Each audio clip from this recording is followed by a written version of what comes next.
What's happening, party people? This video is a continuation of one, putting that yellow Resto Mod T-5R together. Number two, cleaning up our XC90 and tinkering around with it. Not much in here other than that. If you need to contact me directly, there's information at the end of the video tells you how to contact me. Now, we're getting ready to pack up and head west. Unfortunately, I don't think we'll get much past Lincoln, Nebraska. Probably make it to Albuquerque before the year ends. So you folks out there in Vegas and out west will probably see you the first part of January. So I appreciate you all watching, appreciate your support. If you need parts and you've contacted me, man, don't be shy to hit me up again and remind me that I'm supposed to get a part to you. If you don't have a tracking number, I haven't shipped it. And there's some people that I've gotten parts for, I can't find them. I didn't organize my notes right. I can't find you. If you need a part, knob for your climate control, something like that, please send me another message, call, text me, so we can get you taken care of. So I appreciate you all watching. Hope to see you again soon, and thanks for watching and for your support. Welcome to Hanging Out with Robert. That's me. This video contains things that I encounter throughout the day. If for some reason I complete a task and you would like to see the details, you could click on the link in the description area below. This video also contains tips and tricks that I learned throughout the years. I plan on leaving this video accessible for about 30 days. After that, you can view it through my Patreon account. Thank you very much for watching. All right, people, it is time to get with it. I have been waiting for a tune for this yellow car down here for 6 days. And I was sent a message last night informing me that I wasn't going to get one. So I'm 6 days behind on my schedule, waiting for nothing. So we're going to take care of a few things on this car, possibly do a data log on a pool for it, and then the new owner's going to come get it, and hopefully he'll have a tune flash for it before he leaves, because you don't want to drive these cars thousands of miles on a base tune. So yesterday I showed you guys that this thing had no fuel pressure at the rail. So something is preventing that. It's either the fuel pump, the fuel pressure regulator on the rail, or something else. But I'm going to show you on my other two cars that these cars are maintaining fuel pressure and this one's not. After running a few seconds, AFR is not too bad, running a little lean, but it's idling fine. So we're going to investigate fuel pressure issues and see what's going on there. As you can see, still idling fine.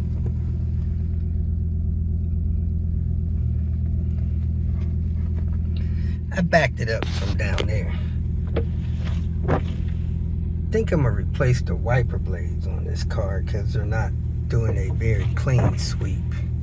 And you want a clean sweep whenever you're driving in the rain.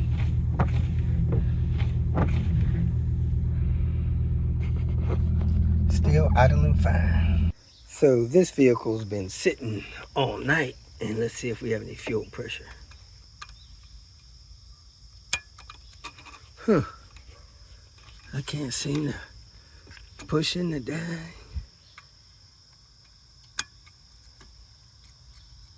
No fuel pressure there either. That's interesting. I think this car fires right up. It takes a couple seconds to start, but not as long as this other one. Let's see this last one up here. I started this car yesterday. See if it has any fuel pressure. All right.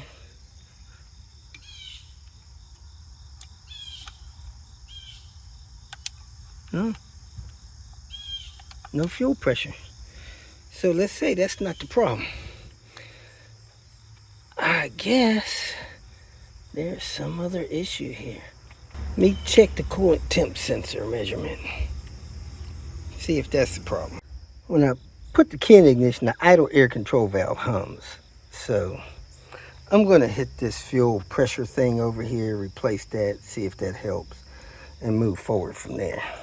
Could be a bad coolant temp sensor, so I'm going to read that on each one of these 3 cars, or on these 2 cars, and see if there's a different reading.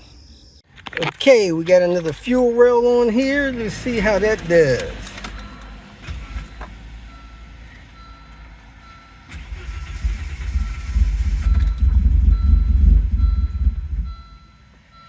Didn't seem to matter. This may be a coolant temp sensor issue.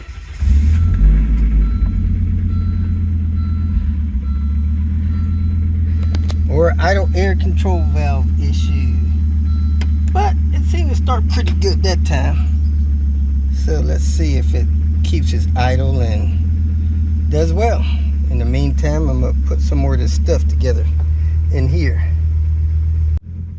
Change the fuel rail, seem to be idling a little better, but the RPM is high, which is usually an indication of an intake leak. So we'll see how that goes here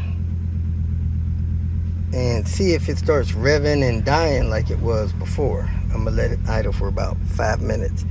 I couldn't really let it idle for any amount of time before. Learned the trick today about these coin holder OBD 2-port cigarette lighter things here. You can't pull those out until you pull out the insert. First, you're supposed to remove the insert, then you can remove the green part. So these snap in place without the insert in them, like that. Now you slide the insert in and they lock in place, and you don't bust these getting them in and out. So let me put this one in and let you know how to get them out. You see this groove right here? This groove goes in that groove right there. So we're going to set that in place so that that groove matches up, and slide that thing in and lock it in. And now this is locked in place. Now to get these out, you're supposed to squeeze that little tab there, that little tab there, and push this out, and then you can squeeze the tab to get the green ring out. Hope that makes sense. Have a great day. If your cigarette lighter thing is bad and you want to replace it because the green plastic is all busted up or something like that, it's a 3-step process. Number 1, you pull this piece out, the thing that holds the light. Number 2, you push in that tab there and that tab there, and you push the cylinder up this way and out of the green ring, and then you could get the green ring out of the trim piece. If your cigarette lighter thing is bad and you want to replace it because the green plastic is all busted up or something like that, it's a 3-step process. Number 1, you pull this piece out, the thing that holds the light. Number 2, you push in that tab there and that tab there, and you push the cylinder up this way and out of the green ring, and then you could get the green ring out of the trim piece. Look like we finally out of the rain for now. I got the center coin holder console piece in place. I had to put that cover there. I don't know if this thing had a cigarette lighter plug or not. I don't know if I got one of those, but I'm learning a little bit more about these ashtrays and how and why they reel in and out. I'll do a video on that soon. But yeah, these things are kind of strange the way they function. And I got a working one finally. Now when you need to clean these, you grab this piece here, push it back, pull it out. I've told people that in other videos, but people still try to pull the whole thing out to clean it, and they destroy it. I don't know if it's owners or people that have detail in their car. Next, I'm going to replace the ignition switch, because when you start this car, you have to turn this ignition switch back a little bit to get everything working. And that's an indication of an ignition switch not springing back how it's supposed to be. So I'm going to put one of those on here. Here's this ignition switch, and when you start the car, this piece here is supposed to spring back. And when it doesn't spring back all the way, your ignition is kind of hung up between start and run. This piece here is spring loaded in the start position. It really doesn't spring back far enough. See, it's springing back right there. It should be springing back right there. Just that little bit makes a difference. Started the car, let it go, the ignition switch dropped right back into the proper position. We are good to go, folks. So we have a good ignition switch now. Don't have to jiggle the key. We got that piece of the trim up there tucked under the A pillar. I cut it because I put this up instead of it. So I think that's a decent fit. Put that B pillar on. Got some dust here I need to vacuum up.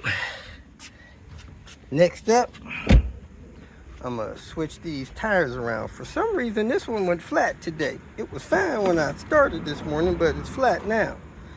So I'm getting ready to put this wheel skirt in, switch these tires around, and then put the front bumper on. Kicking off the Tinker Day at the storage. Whoop, whoop. We got a trunk for an 850. This came off a 95 T-5R, as you can see. Has a beautiful looking license plate thing. We're going to take this and put this on our XC90. And if somebody needs a trunk for an 850, let me know. If yours is bent, busted, rusted, disgusted, here's a good one. Minor rust. And a sway bar. It's got blue on it. Somebody tell me what blue means. This one has green on it. And yellow. This came off a T-5R. Unit 134. We had transmissions, some exhaust parts, intake manifold. That looks like a turbo pan, oil pan. There's another oil pan. It's an 02 S40. Headlights, door mirrors, ABS control stuff, brand new rear Bilstein, shocks, blower motors for S70s and 850s, airbags for 850s, 740 tail lights. I don't know what that is. Heat shield. Went and bought one of those. Springs. Only one spring. I don't know where that one is. Things. Full of those cam sensors. Lots of cam sensors. Engine fans. These are switches and blend door motors. Wire harnesses. Relays. Airbag. Pump for S60. I don't know if I can see that part number really, but another steering wheel here. S70 leather steering wheel or C70. I don't know what's in there. 132-10. I got brake rotors. Been turned but got rusty. I got S70 doors, right and left. A 850 driver's door, and it looks like a passenger door for 850. Let me go see if it's a passenger rear door. Bunch of trim, few of these roof crossbars, cargo mats, manual parts, dash pads, headlights, door panels. Somebody asked me about some tan door panels. They're in decent shape. They're not perfect, but they're not destroyed. I got a 70 series dash, two 850 T-5R seats, and a lot of other stuff. So there's some stuff in here. Got a black rear wing that doesn't look bad. Looks pretty good. and this teeter. Teeter hang up. Kind of a common thing on these Volvos and these XC90s is these headlight washer covers pop off, disappear, whatever. We just ordered this one from Amazon. It came in a pair of two for like $10 or something. And they just clip on. Very easy to attach. So what you do is you reach inside that hole and you pull out the washer assembly and just clip it on. Pretty easy to clip on. You massage it on, it clips in, and then you let that thing back in and you're good to go. Easy peasy, takes 2 minutes. Doesn't fit quite as tight as the original one. The original one like has no play under it. This one has a little bit of play under it. See how it rocks when I tap it? This one doesn't do that. But we'll see how it acts when I wash the headlights a few times. It may sit in there a little tighter. This is one of the covers for the other side. We don't need it right now, but we'll keep it. And you see it has holes in it, and you pull out that washer assembly and it has a T in it, and the T has those tabs that fit through those holes, and this center piece fits under there. So it's pretty easy to install. I have a Fellows paper shredder. I don't know what model number it is, but I can't get this thing to shred anything. So I take a piece of paper and I try to push it into the shredder, and the shredder doesn't do anything. It doesn't even like turn on like it's trying to shred, but it does the reverse action. You heard that going on. So there's something jammed in here that's stopping it from working right. I'm going to unplug it, try to take it apart and see what's jammed in it. So I pull the plug on it, make sure nothing's going on. I pick it up, flip it over, and get a screwdriver. At least 4 inches long to stick down in there and reach the Phillips screw. Looks like Phillips screws are way down in there. So I'm going to take them out. 1, 2, 3, 4, 5, 6, 7 of them. See if I could get this thing apart where I can free up any obstruction in it. Mainly the intake switch. All right, so I took 1, 2, 3, 4, 5, 6. I don't think there was a screw in there. I couldn't find one.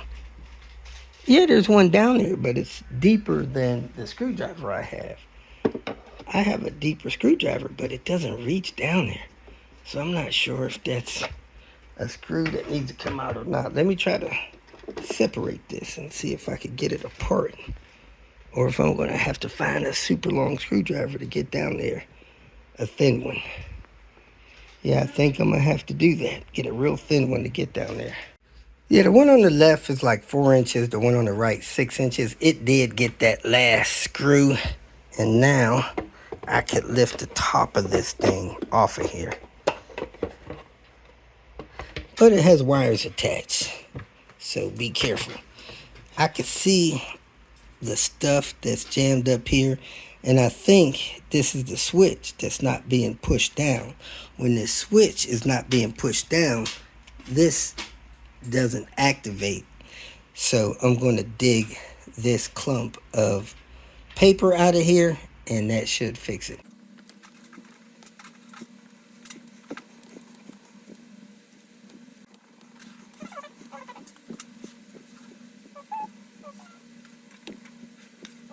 So I put it back together. I plugged it back in. Reverse still works. Let's see if we can get it to go. Ah, yes, it's going forward. It did its warm up. Here you go, folks. Back to shredding.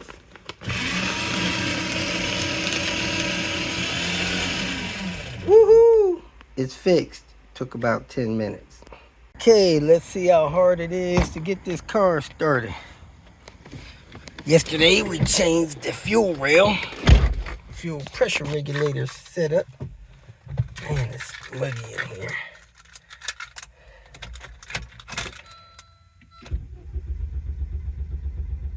It's still hard to start. So I'm going to change the coolant temp sensor. Ah, that was a lot better. Lot better. See how it holds the idle. A little better. A lot easier to drive the car today. So first thing I'm gonna do is change the axle seal. Looks like I got an axle seal leaking on this thing, so let me get with it. You see that wetness at that seal there running down the transmission, and then the transmission is dripping. So we're gonna pull this axle out and replace that seal and dry up all this fluid, put it in, run the car, come back and check it for leaks. The OEM seals usually leak, and the transmission is filled up to that seal level. So we'll check, make sure it still has enough fluid in there when we pull this axle out. All right, I got the strut disconnected, the axle out, caliper off, ABS wire disconnected. Pulled the axle out. Now I'm ready to go in there and check that seal. This is an aftermarket seal,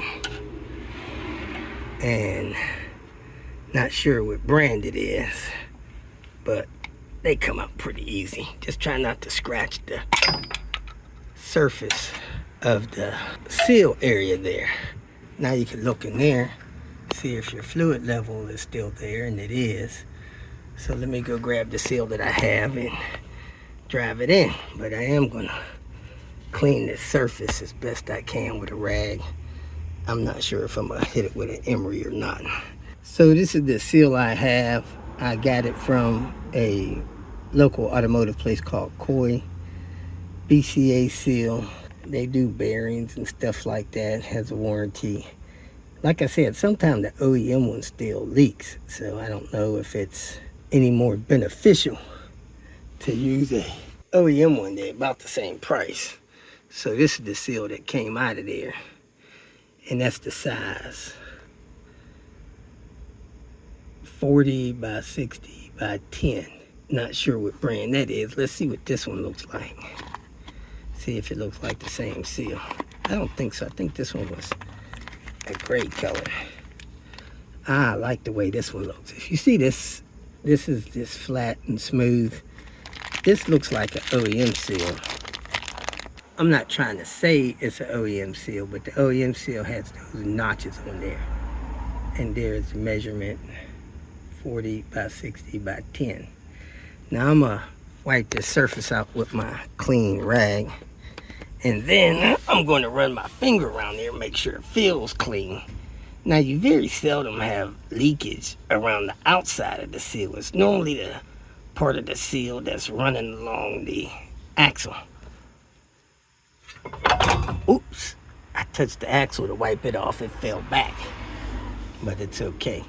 So let me run my finger along there, make sure it feels good. Yeah, it feels a little scuffed up, but again, I don't think that's the part that's leaking.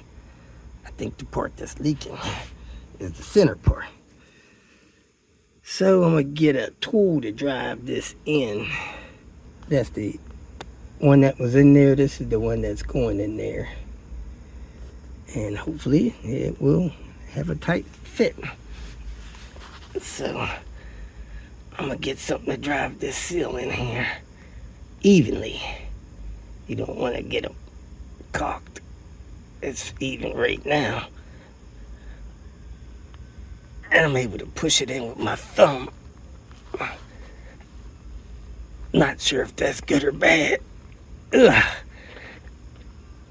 You want to recess it just a little bit. Not much. Ooh. Yeah, I was able to get that thing pushed in with my thumb. Ugh. Just barely recess it in there. And then put the axle in. You could wipe this down, put the axle in, and then wash all this down to make sure it's not leaking. That's the only way to check it, to wash it all down, and then I'll see if the other side's leaking. I don't think it is. Other than that, she's dry as a bone down here. Nothing on any of the engine parts. Everything is dry. So let's finish putting this axle in, closing this up, putting the bolt, plastic bolt in that wheel skirt liner. Put this front bumper on, and we should be ready for another test drive. I have the axle in, everything secure and torqued down over there. I had to reposition the strap on this because it wasn't as secure as I thought it was. I had to go behind this bracket right here. I got the upper bumper secure. Now I need to come and install the lower spoiler bumper, and then I'll change the oil. Then I'll be ready to take this thing for another cruise, so I can leak check that axle. Time to put the bumper on. I don't think it'll look too bad. I think it's one shade off, but because we got this black bumper line in between it and it's low, I don't think it'll look too bad. It'll probably look perfect. So let's go ahead and snap this in place, screw it in place, and then get the headlight lower eyebrows put on and rivet this thing on, and then we'll be ready to change the oil. I thought I was recording me popping this thing on, but maybe I wasn't. But there it is, it's in place. I'm gonna get the rivet gun and the T-25 screws, secure this thing on, and change the oil. Dinner's ready, it's getting dark. I done got in trouble. I gotta shut this down. Got the oil change though. So they had some improper screws up here, so I switched a few of those out. I got everything in the bottom. I had to put that toe cover cap on there, these lower eyebrows in there, and we should be ready to go race some Priuses. About to kick off the Tinker Day. I put these little eye lids, trim under the headlights on, so that's done. Cleaned a little bit of my fingerprints off of the car. I'm about to fire it up and take it for a little drive. I think I want to try a temp sensor on this thing to see if that makes a difference. Just plug a temp sensor into the wire harness and fire it up. See how it does. See if it starts faster before I go driving it. But heck, because I hate to heat the engine up, then it takes several hours to cool that thing off. Let me see where I did with the temp sensor. So the car drives a little rough before your AFR gauge locks in. Also, I got a turn signal light bulb out somewhere, blinking super fast. So I'm going down to the bank to get this title notarized. I gotta leave town. I can't continue to sit around here waiting for this guy to pick up this car. I gotta go to work. Drove the yellow sedan to the bank and finally got a error code, P0505, which is what the tuner suspected would be one of the possible issues with this long crank and erratic idle. So when I get back home, I'm gonna replace that and see if we can get this thing starting and running smooth. Okay, the only thing I think I have left for this car is put the wheel in the trunk and replace the idle air control valve and test drive it. So let's get that done so we can move on. Replace the IAC, and the car seems to start better, but it still seems to be idling a little high, and I'm not sure. That normally means there's an intake leak somewhere, and I'll spray around in here, see if I can find one. I can't find one. It's got a 960 map. I don't know if that matters, but we're gonna try to sort that out and flash another tune. But let me go ahead and, oh shoot, the fan's disconnected. That's horrible. That's not good. I was driving around with that disconnected. because thought I was gonna flash a tune and didn't have the fan connected. And I was sitting here idling this car for a little while too, so it's a good way to blow a cylinder head. Glad I didn't do that. Anyway, let me go ahead and put this panel under the dash and probably take this thing for a spin and get a tune for it and see if this idle gets any better. One of the few cars that had this little extra piece at the timing belt, so I got that on. I need to go grab a cover for this hook real quick. So the remote did not have a back on it, so I put a battery in it and put a back on the remote, and check that out. It works. He's good to go. We have a check engine light, which is a misfired code. The code read cylinder number 6. So you open the hood under here, and it has a cover. This thing needs cleaned bad. I don't know if we're going to clean it today or what, but let me go get a pair of gloves, lift this cover up and off, and we'll have access to the coils, spark plugs, and stuff like that. These covers come off really easy. Just grab them with 2 hands. They have a couple of push pins on them. Lift them up off of the engine. Now, there's insulation on the bottom side of these, and they are believed to trap too much heat under there. So I usually tear that insulation off. Now, that was the oil trap box, and these coils look brand new, like they've been replaced. I have a good set of coils. This is the OEM coil on the left. This is the new replaced one on the right. So I'm going to put in the OEM coils. Now these are the spark plugs that somebody put in there, and I really don't like this kind, so I'm going to put in some original. So we had a misfire on 6. Here's number 1. 1, 2, 3, 4, 5. There's number 6.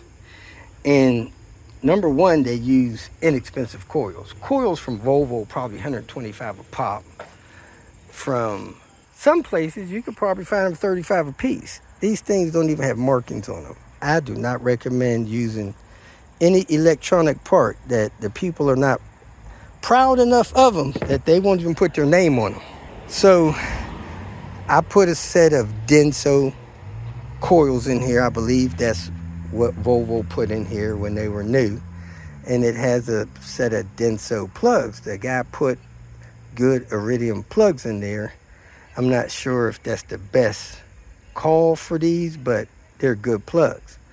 Now, another thing, the plugs were not torqued in. They might have been in there at 1 foot-pound, and they're supposed to be in there at 20 foot-pounds, 21 foot-pounds. So they could lose air. And, you know, the guy I bought the car from was a mechanic, proud of his work. You know, I'm glad I don't have to pay him to do any work. But that's where we're at. So I replaced the coils. I torqued down the plugs. I did check the gap on a couple of them. They're kind of complicated to gap because the electrodes on them are very delicate. So you don't want to bust those. It's hard to gap them, but they're supposed to come pre-gapped at 0.035. I'm not sure what they are.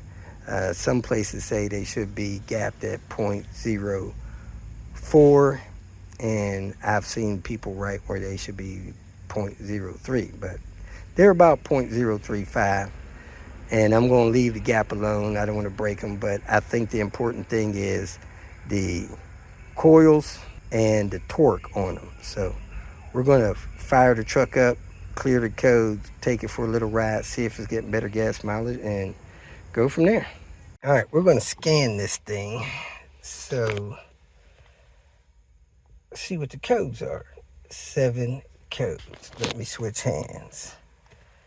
301, misfire number 1 cylinder. 302.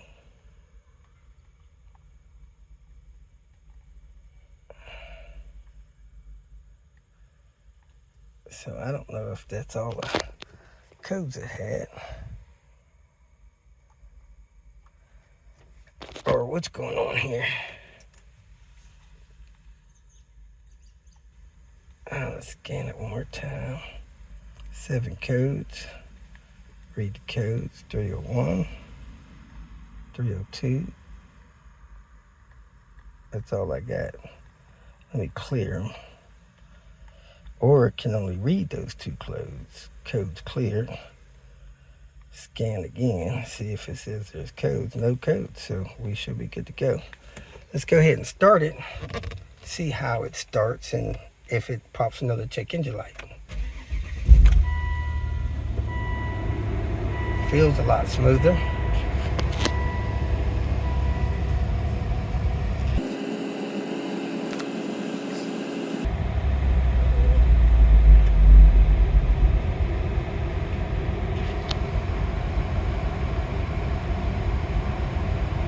Seems like the idle's a little better.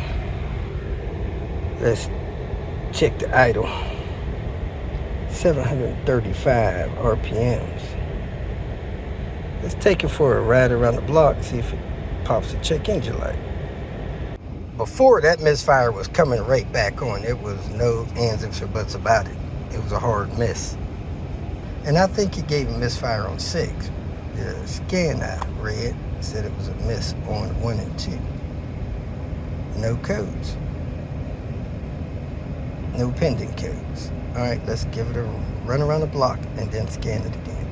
Folks, we are cruising along. Dodged a bullet on the misfire. This our design is cruising moving.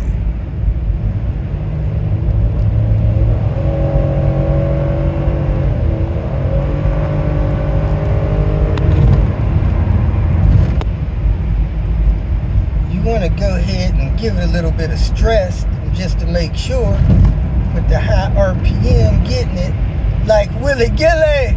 We cruising like Willy Gilly, folks. It's a little unstable in the high RPM range at a torque with the steering wheel, so it probably needs some front struts. But hey, we are cruising right along. I don't know, my headlights may not be on, but they are on now. Got my headlights on. Still no check engine light. Sucked down some gas, but hey, we're alright with that. So I'm just going to cruise the rest of the way home and scan for codes and pending codes and call it a night. Actually test drove 9 miles. That's more than I ever had. Have an average gas mileage of 18.6. Now we're going to scan the scanner, see if we got any pending codes. No codes. We hit more. 1 pending code. Uh-oh. What is that? P003F. Now I had this thing at watt, so maybe that'll clear out, maybe it won't. But I'm going to see if I can look that up. I'll probably need to scan it with my Volvo class scanner to see what's actually going on here, but at least we don't have any misfire codes. And no check engine light. And I did shut it off and restarted it. We are here to do a couple of headliners. Meat is on the trim, getting ready to back the car up in the shade a little bit, and we're going to do 2 of them today. That's one of the holes that the handles screw onto, and this one, the cast nut on the back was broke off. So I cut this little design out of there. I flattened this back out, and I'm going to use one of these clip nuts to put on there as soon as this thing comes in focus. And I'm gonna clip this in here, and we'll have a way to secure the handle back up there. And I have one of these. I broke that trying to get that off of there with a pry bar, so I got another one of these in my stash. 1 down, 1 to go. Need these clips for back here. They had some push pins in there. And there we are, folks. Headliner number 2. All right, I'm just getting in the car. It hadn't been started for a couple of days. Let me close the door. So I turn the key to run, push in the clutch so I don't jerk the car.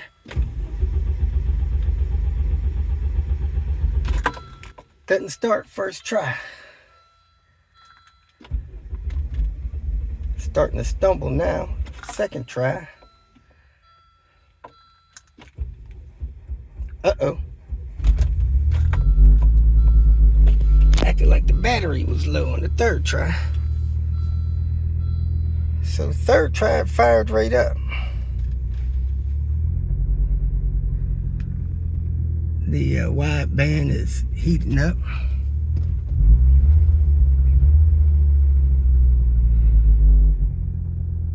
I reset the service light on the oil change reminder.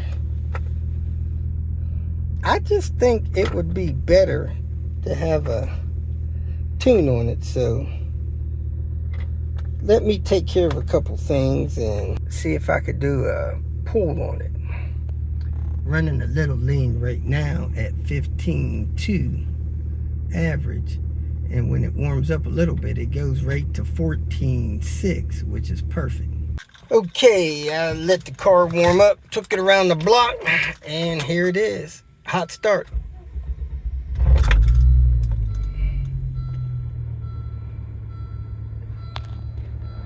Here we are, folks, day 3 on cleaning the XC90. Man, this is a beautiful car when you get it clean, but if it has cat hair, you need to negotiate down. My wife said another $1,000.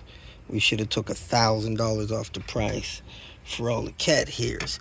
See, you don't see any, and then you rub it or move it or something. Look at all that dust coming out of there. And then you see more cat hairs. There's another one. Boom. You get that one, you see another one. Boom. It take you 3 years to get all the cat hairs out of carpet in a car. It's really sad. At least the thing smells better. After 2 days of cleaning, it smells better. A couple more cat hairs here.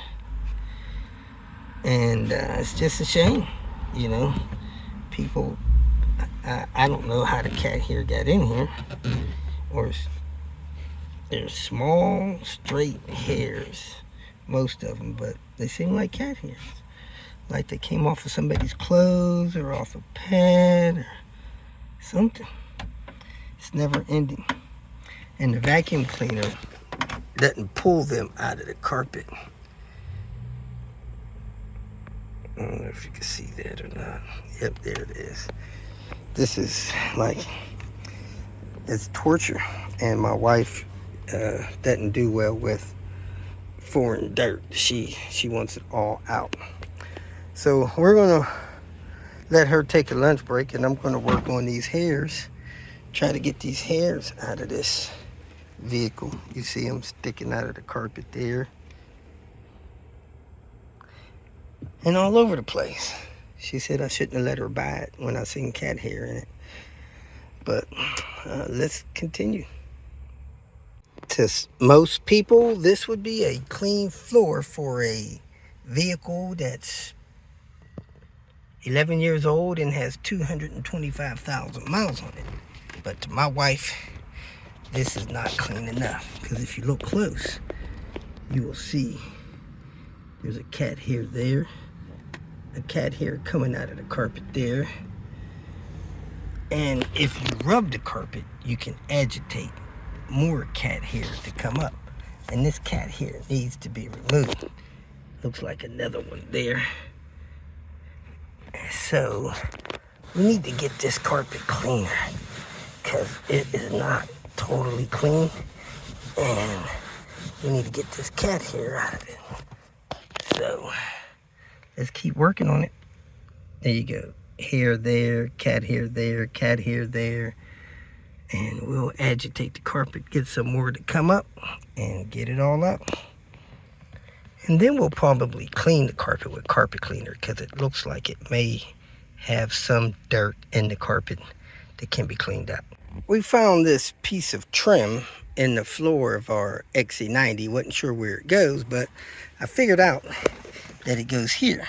Let me show you that on the other side. Well, it's hard to see with the seat folded down, so let me try to fold the seat up and show you. This piece here has 2 trim clips in it. Let's go over here and put it back in. One of the trim clips is stuck in the seat there. The other one goes in this hole there. Now this one here is the one that goes in that hole there. I need to remove this, load it in here, and then snap this trim piece back in place. This is a trim clip puller. You put it under the trim and pry the trim out. Hopefully without damaging it.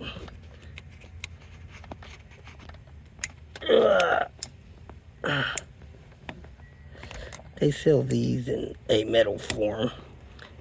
See that? I got it out.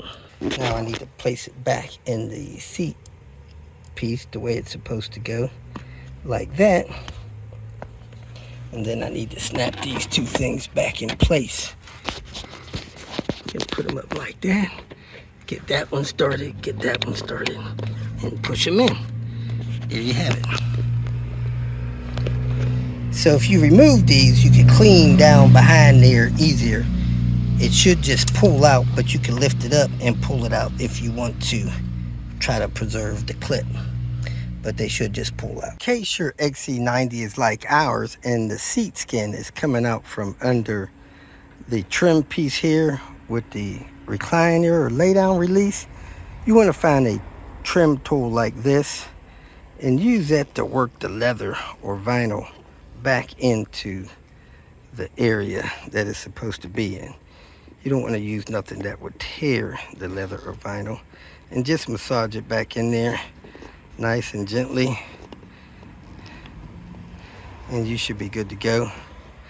You could then wipe it with some kind of vinyl conditioner. Usually the part of the seat that you sit on is leather and the part of the seat on the sides is vinyl. So vinyl cleaner is the best thing for this. One of the cool features of a Volvo is they usually make seats lay down nearly flat so you could load things through the back. As you can see, we have a 2nd row of seat here, commonly known as the back seats. We have a 3rd row seat there, and then there is a little cargo area in the back. This area back here. And occasionally, if you have a need, you want to fold these seats down so that you can put something in here that's nice and long. So in this video, I'm going to show you how to do that, starting with the back seats, then with the 3rd row seat. Easy as pie. Now the first thing you want to understand is that these seats slide forward and back to give the 3rd row seat more space. And that's like the manual seats that they had back in the day, where you lift up this bar and you can slide the seat forward. So the seat slides forward and back with this bar down here. So if you see the leg room you have there, if you decide to slide this seat back, you can have that much leg room. It actually moves probably 8 inches. We can measure it off of there.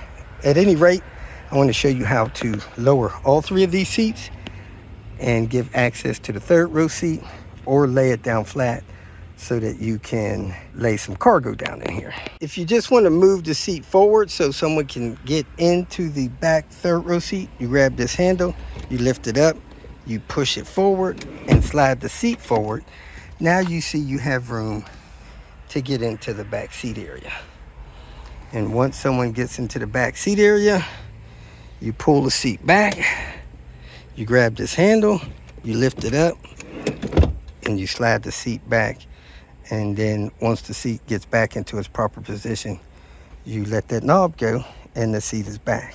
And again, if you want to move the seat forward or back, someone sitting here, you grab that bar under the front. So once again, from the wide view, you lift this up, you pull the seat forward, slide it forward. Someone gets in the back, you lift this up, you swing it back, and you push the seat back, and it locks back in position.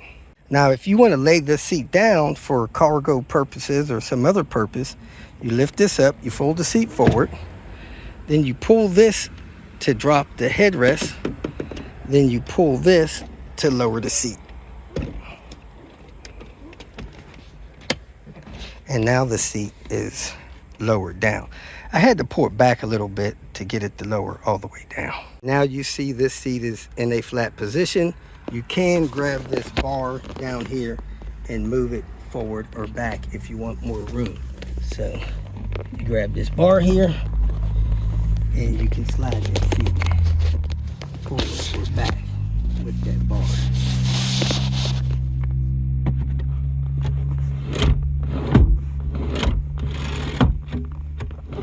Just slide it forward. Now you don't want it slid too far forward where it interferes with the driver, so you want the driver's seat in its proper position. Next, we're going to fold down the center seat, and if you look here in the back, it has a release here. You fold that down and it goes forward, and you can grab the bar in front of it to pull it forward. So I would suggest you lowering the seat first. You pull it forward until you have about 1 inch clearance with the back of the armrest, and then you can kind of match these seats. See, they're almost the same position back. Both of them are laid down. And again, that was achieved by moving this handle up, folding it down, and then reaching under the front of it and releasing the slide so I can slide it forward. Next, we're going to show you how to lower the third row seat, put it down so that you're in a cargo loading position. First thing you want to do is find this handle here. You lift it up. If I want to lay this seat down, the first thing I do is lift this handle here on the side. I push this back, slide it down under the seat. And after this is slid down under the seat, I hold the handle up, I pull this down, and as you see, the headrest falls down, and I let it lay all the way down in the flat position. At this point, I can slide this second row seat back to meet the third row seat as it is laid down. Slid all the way back, I just have a little bit of space between them. So these don't need to be pushed too far forward to let these come down. Now I'm gonna slide the center seat back as well. So there you have it. The center section is down, second row seat, and the third row seat is down. Let me go get the other side. Again, you lift this handle, fold the seat forward, you lift this up to tuck the headrest, then you grab back here, rock it off of the lock, and lay it down. Now you have that seat laid down. Then you come here, you lift this up to release the bottom, you push the bottom all the way back till you hear it latch. Once you have the bottom piece pushed all the way back and latch, the front piece will fall down, and then the headrest will fall down, and it is in the down position. Now you have this area set up to carry cargo. And this is how it looks from the back of the vehicle. Now to get this flat so you can put things in, you lift this up, lay it down, and now you have where you can put things in and out relatively easily. To return things back to normal, you just lift up the lift gate.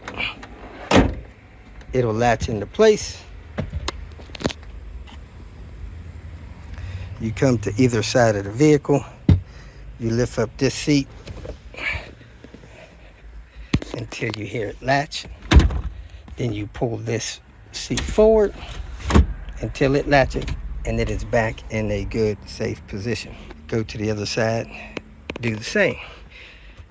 Lift it back up till it latches, pull the bottom out till it latches, and it's ready for people to sit in it. And of course, you want to roll the headrest back up for safety reasons and push them back till you hear them click. Do that on both sides. Next thing you want to do is return these lower seats to their seating position instead of cargo position. You lift them up, grab the release, and lift them up until you hear them click in place. They'll stop halfway for some reason, not sure why, but you lift that up again and push it the rest of the way back. That one's in position, and you do the same for this one.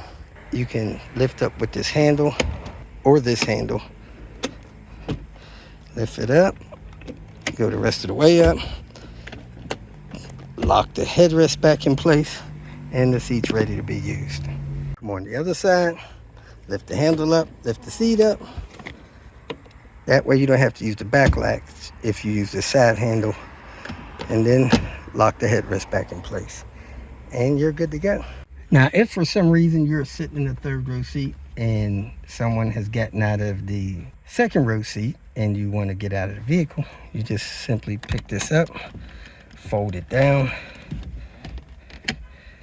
and you might be able to crawl out there, but it's probably best if you move the side handle and slide the seat forward.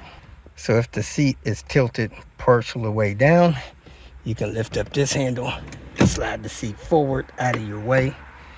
You see I have a lot of room now to get out of the vehicle. Now if you're in the back and you want to sit in the seat, make sure you have enough leg room to sit comfortably. You would reach up, grab the handle, slide the seat back, and let it lock in place. You can slide it forward or backwards before you lift the handle and pull it the rest of the way back. And as you can see, I have a lot of leg room here. Now, if you're in the back and you want to lift the seat up so that the person in front of you can get in to sit down, you need to grab the seat handle on the side, lift it up, pull the seat back. But you need to make sure the seat is moved back at least halfway before it'll fold the rest of the way up.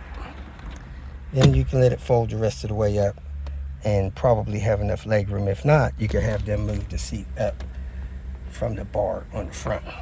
I'm 5'5" and my knees is touching the seat, so you may want to slide it just a little bit forward and then fold it back so you have enough leg room. If you need to adjust it before they get in, just do that. Bring it back, set it up, then lift this up, fold it forward, move it forward and back with your foot and your hand, and then lock it in place. For some reason, you got to come back before you can move it forward and get it to lock in place. Another neat thing is if the seat is laying down, you could actually move it forward and backwards by the handle on the side. Like that, you push it forward or back by moving the handle on the side. I do not see a way to move the center forward or backwards while you're in the back seat, so you need to do that when you're able to reach the front release bar. Couple things you should know: when you have this folded down like this, you can lift this up to clean under there and to clean the edge of this carpet, get all those cat hairs out. You also have a little storage compartment there, can probably set a big gulp in there. You have a cup holder here, and a storage compartment here for things. A lot of storage in this vehicle. And these little tabs here is for clipping grocery store bags in. So if you set grocery stores in the back and you don't want them falling over, you clip the handles in there and your bags will be held upright. If you made it this far, I trust that you found some information that was either useful or entertaining, so go ahead and hit the like button. And if you would like notification of future videos that I post, please subscribe to the channel. I appreciate your support. You can follow me on other social media apps by looking for @RobertDIY. Some form of that should bring up the other channels that I have on places like Twitter, Facebook, Instagram, and so forth. If for some reason you need some more personal help, go to my website at robertdiy.com and use the phone number that I have posted there to send me a text message, or you can email me. If you have questions or comments, please make a comment below. And if you'd like to make some kind of financial contribution to what I got going on here, go to my channel and hit the more link at the end of the introduction statement, and it'll show you different ways that you can support me financially. Again, thanks for watching. I hope you have a great day.